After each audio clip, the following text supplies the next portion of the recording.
तो देखिए इसने क्या बोला आपसे, भाषा की पाठ्य पुस्तकों में पहेलियों और वर्ग पहेलियों का क्या काम है ना। तो अब एक बात याद रखिएगा दिमाग में कि जो पहेलियां होती हैं वो तार्किक चिंतन पर आधारित होती हैं, और वर्ग पहेलियां कौन सी होती हैं? वर्ग पहेलियां ये होती हैं, आपने सबने बचपन में देखा होगा, आपके ऐसे खाने खाने टाइप के बने होते हैं, बॉक्स टाइप के, है ना, इस प्रकार से, और इनमें लेटर्स लिखे होते हैं, जैसे यहाँ पे लिखा होगा ऐसे अजीब अजीब से, है ना, इस तरह से।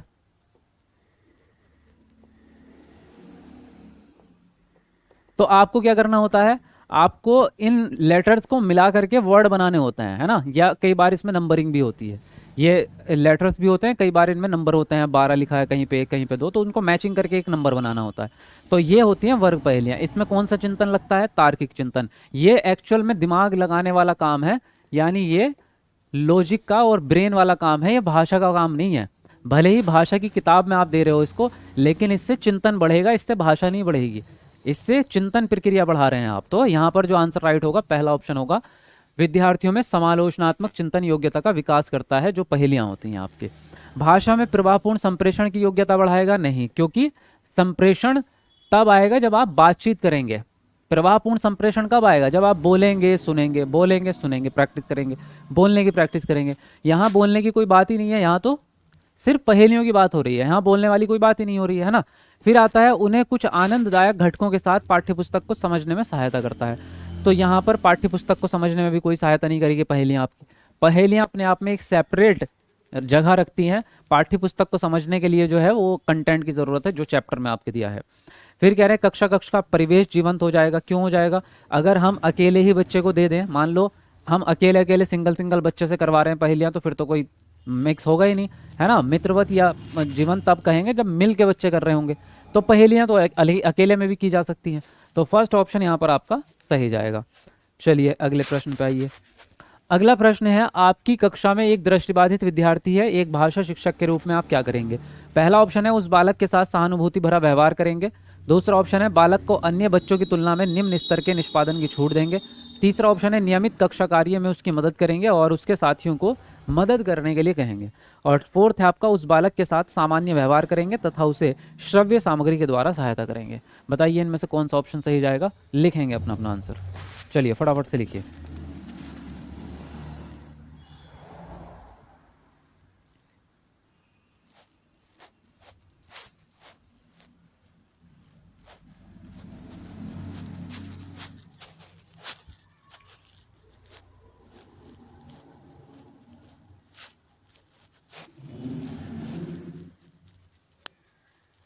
बहुत अच्छे, क्या बात है, बढ़िया आंसर कर रहे हो, वेरी नाइस। ऐसे ही ट्राई करो, सभी लोग आंसर देने का कोशिश करो भाई। ऐसा नहीं कि आधे बच्चे जो है आंसर देते हैं और बाकी उनको बैठ के देखते हैं, तो वो वाला सीन मत करो, है ना। अब देखिए इसने बोला आपकी कक्षा में एक दृष्टिबाधित बच्चा है जिसको दिखाई नहीं देता, है ना।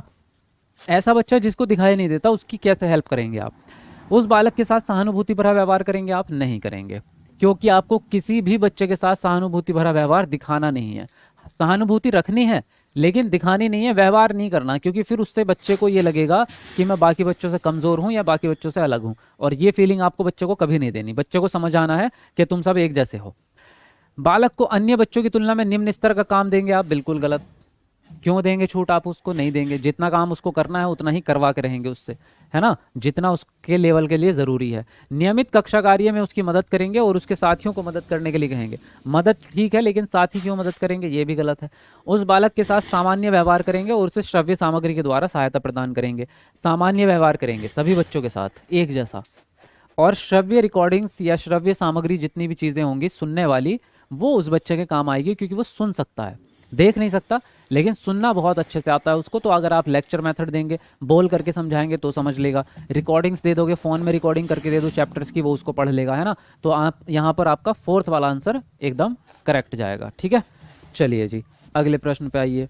अगला प्रश्न है आपका, प्राथमिक स्तर पर विद्यार्थियों के आकलन के दौरान एक भाषा शिक्षक को मुख्य रूप से निम्नलिखित में से एक पर ध्यान देना चाहिए। किस पर? पहला ऑप्शन है औपचारिक साप्ताहिक परीक्षा और उसे प्रगति पत्र में दर्ज करना। दूसरा ऑप्शन है एक अवधि के अंत में परीक्षा लेना जो उत्तीर्ण या अनुत्तीर्ण घोषित करने में सहायता करे। तीसरा ऑप्शन है शिक्षार्थियों के निष्पादन के बारे में विविध तरीकों से जानकारी एकत्रित करना तथा उसे शिक्षार्थियों एवं उनके माता पिता के साथ साझा करना। फोर्थ ऑप्शन है भाषा के अभ्यास में वृद्धि तथा विविधता लाने हेतु प्रतिदिन कक्षा कार्य एवं गृह कार्य के रूप में दत्त कार्य देना। बताओ इनमें से कौन सा ऑप्शन सही लग रहा है आप लोगों को? कमेंट में लिखेंगे सब लोग अपना अपना answer.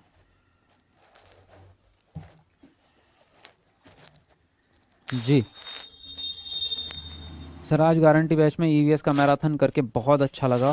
Thank you so much sir, batch में इतना अच्छा पढ़ाने के लिए। शहजादी थैंक यू वेरी मच, और फीडबैक देने के लिए थैंक यू वेरी मच, क्योंकि आप तो मुझे पता है हमेशा कुछ ना कुछ मुझे बोलती हो। मैंने कमेंट भी देखी है आपकी, तो आज आपने इतनी अच्छी बात कैसे बोल दी, मैं खुद शौक हूँ कि आज आपको कैसे सेटिस्फेक्शन मिल गया कि बैच में मैराथन करके मज़ा आया।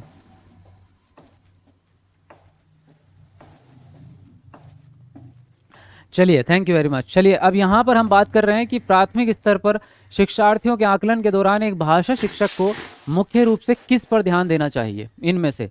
तो आप जब आकलन की बात कर रहे हैं तो आपको दो बातें ध्यान में रखनी है, तीन बातें एक्चुअल में अगर भाषा में बात करें। नंबर एक, बच्चे की अपनी अभिव्यक्ति होना उसमें बहुत ज़रूरी होता है ना, और नए विचार उसमें शामिल होने चाहिए, किताबी भाषा ना हो।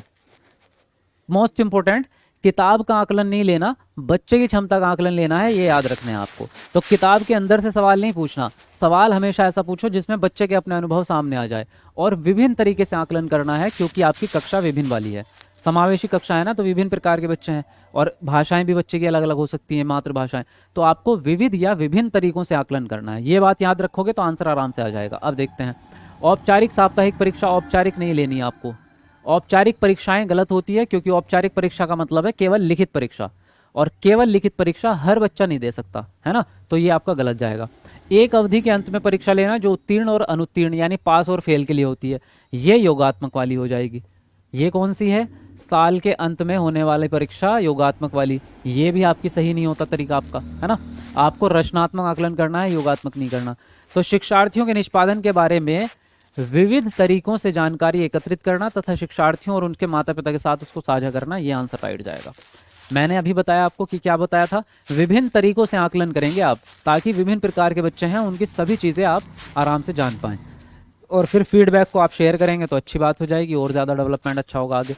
भाषा के अभ्यास में वृद्धि और विविधता के लिए प्रतिदिन कक्षा कार्य दे रहे हैं, प्रतिदिन ही गृह कार्य दे रहे हो, और प्रतिदिन लिखित में ही दे रहे हो, लिखित के अलावा कोई काम नहीं दे रहे। दत्त कार्य मतलब लिखित वाला असाइनमेंट्स, तो केवल लिखित ही करवाते रहोगे जीवन भर, कुछ उसको अलग भी काम दे दो, है ना, तो ये भी तरीका गलत है आपका फोर्थ वाला। तो तीसरा ऑप्शन यहाँ पर आपका सही जाएगा। समझ गए भाई आप लोग? बोलो जल्दी जल्दी, यस लिखो कमेंट में। सर हमें तो 90 नंबर वाली क्लास का इंतजार है, सबको कब होंगे सर? राहुल कुमार, सबको है भाई, राहुल कुमार कह रहे सबको इंतजार है, तो सबको इंतजार है या सिर्फ राहुल जी को इंतजार है? हाँ बताओ। अब यहाँ हम आते हैं, निम्नलिखित में से कौन सा रंगीन चित्रों एवं बड़े अक्षरों में मुद्रित बड़ी पुस्तक के उपयोग के बारे में सही नहीं है? तो पहला ऑप्शन है, यह एक ऐसा सृजनात्मक एवं कलात्मक अधिगम वातावरण प्रदान करती है जिसमें बच्चे अधिक प्रतिक्रिया देते हैं। और दूसरा ऑप्शन है, यह एक ऐसा बाल केंद्रित वातावरण प्रदान करती है जिसमें अमूर्त संकल्पनाएं पठन सामग्री चित्रों द्वारा सांकेतिक रूप से दर्शाई जाती हैं। तीसरा है, यह साक्षरता अभ्यास के साथ साथ भाषा अर्जन के लिए संदर्भ प्रदान करती है। फोर्थ है आपका, यह पाठ्यक्रम की पुस्तकों से अच्छी है तथा कक्षावार पाठक या विद्यार्थियों के रूप में पाठ के जुड़े अभ्यासों से मुक्त है। बताएंगे आप कौन सा ऑप्शन सही है? अच्छा यस आ रहा है सबके, मतलब सभी को इंतजार है 90 नंबर वाली मैराथन का, 150 ट्रिक वाली मैराथन का इंतजार है आपको। कोई बात नहीं, आएगी, जल्दी आएगी, टेंशन ना लो, है ना। बैच में, हाँ बैच वाली है वो। मॉडल पेपर मिलेंगे? अरे मॉडल पेपर कैसे नहीं मिलेंगे, उसके बिना तो काम नहीं चलेगा, वही तो असली पेपर है भैया। पेपर से पहले आपको पेपर जो दे रहे हैं वो मॉडल पेपर ही तो है, उसी में से आएगा पूरा पेपर आपका, उसके बाहर नहीं आएगा, वो तो बहुत ही ज़रूरी है। लेकिन वो मिलेंगे कब? मैराथन के बाद, पहले नहीं दूंगा, क्योंकि पहले अगर आपको दे दिया आप उसे ख़राब कर दोगे, आप सही से सवाल नहीं कर पाओगे। और मैं इसलिए नहीं दे रहा हूँ, मैं इसलिए नहीं कि मैं आपको जानबूझ के नहीं दे रहा हूँ, मतलब इससे कुछ मेरा फ़ायदा है, मेरा फ़ायदा नहीं है, इससे आपका नुकसान हो जाएगा।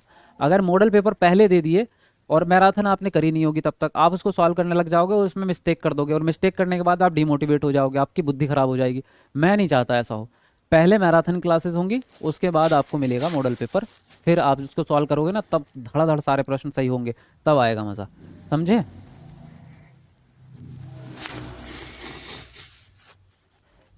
चलिए अब यहाँ पर हम बात करते हैं निम्नलिखित में से कौन सा रंगीन चित्रों एवं बड़े अक्षरों में मुद्रित बड़ी पुस्तक के उपयोग के बारे में गलत वाला ऑप्शन कौन सा है, सही नहीं है जो। तो देखो चित्रों और अक्षरों से या बड़े अक्षर कर रहे हैं, डिजाइन वाली किताबें बना रहे हैं, तो सृजनात्मकता, क्रिएटिविटी, कलात्मकता अपने आप ही आ जाएगी। तो सृजनात्मकता तो इसमें आएगी, ये तो पॉजिटिव है ना। फिर कह रहे हैं बाल केंद्रित वातावरण बनेगा इसमें और अमूर्त चीजों को चित्रों के माध्यम से समझाया जाएगा, बिल्कुल इसने बोल दिया खुद ही, चित्रों के माध्यम से समझा रहे हैं। फिर कह रहे हैं साक्षरता अभ्यास के साथ साथ भाषा अर्जन के लिए संदर्भ मिल जाएगा। भाषा अर्जन का मतलब होता है अपने आप से सीखना, जहां टीचर ना सिखा रहा हो और बच्चा खुद ही सीख जाए। तो चित्रों के माध्यम से काफी सारी चीजें बच्चा खुद ही सीख जाता है, चित्र देख देख के उसको क्या हो जाती है, चीजें समझ में आने लगती हैं। तो ये बात भी पॉजिटिव है कि पूरा भाषा अर्जन की बात नहीं कर रहे हैं हम, लेकिन भाषा अर्जन के लिए संदर्भ मिल रहा है उसको कि वो बच्चा ऑटोमेटिक भी कुछ ना कुछ नई चीजें सीख रहा है। एक चीज यहाँ पे मैं क्लियर कर दूं, आपके दिमाग में हमेशा ये आता होगा भाषा अर्जन कितने साल तक होता है, किस उम्र तक होता है, मुझे ये बताओ। चलो आज आपकी नॉलेज चेक करते हैं कितना याद है आपको। तो मुझे कमेंट में बताओ कि भाषा अर्जन किस उम्र तक चलता है, देखते हैं किस किस को पता है। फिर आपको एक इंटरेस्टिंग बात बताऊंगा। फिर आता है ऑप्शन, यह पाठ्यक्रम की पुस्तकों से अच्छी है। पहली चीज़ तो पाठ्यक्रम की पुस्तकों से अच्छा कहना ही गलत है, क्योंकि भैया यही तो किताबें हैं जो आपका सिलेबस पूरा करवाएंगे। और चलो मान भी लिया तो फिर कह रहे हैं कि अभ्यास से मुक्त है। भाई जिस किताब में एक्टिविटी ही नहीं है, मतलब एक्सरसाइज नहीं है, तो वो किताब ही बेकार नहीं हो गई, वो किस काम की, बच्चे को एक्टिविटी भी तो मिलनी चाहिए। यही ऑप्शन है जो गलत है आपका। अब क्या लिखा आपने भाई बताओ, किस उम्र तक होता है? 5 साल की उम्र तक बोल रही हैं देविका, और 6, अब क्या नाम है तुम्हारा, अवनिंदर, अवनिंदर सिंह, और 7 साल, 2 साल, 2 से 18 प्लस, अच्छा लाइफ टाइम, आजीवन चलता है, ऑल लाइफ, हमेशा। समझ गए आप लोग, समझ गए बेटे, समझ गए। अर्जन जो है ये 6 साल तक की प्रक्रिया नहीं है, पूरे जीवन भर चलता है, समझे आप। ये जो आप कह रहे हो ना 5 साल 6 साल, हमने ये बोला है भाषा अर्जन का जो महत्व है, ये सबसे बड़ा हिस्सा वो आपका 6 साल की उम्र से पहले पहले होता है।